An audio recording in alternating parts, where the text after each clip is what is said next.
And if the parties exclude other parties, what do you do as a mediator?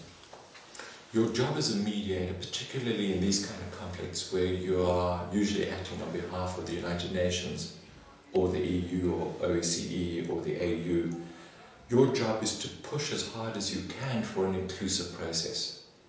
Now, if you can't get it, you have two options. The one is you walk away and say, I can't do this mediation, because it's going to lead to a counterproductive outcome. Or you might think that you will make marginal gains that are worthwhile, and you will go with the process even though it's imperfect, in the hope that later you can bring the other parties on board.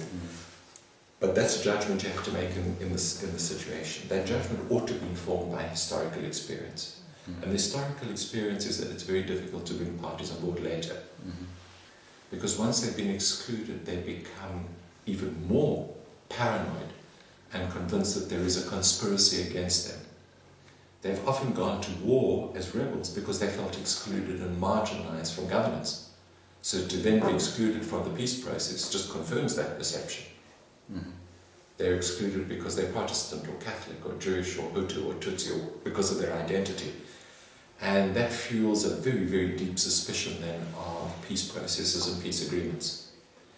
There is currently in Qatar, in the Middle East, a peace process being facilitated by the government of Qatar for Darfur, but it only includes two parties, the government of Sudan and one of the rebel movements known as JEM, the Justice and Equality Movement. It excludes all the other rebels. And there is another main rebel movement that is splintered into different factions known as the SLM, the Sudan Liberation Movement. They have not been invited to the talks in Qatar.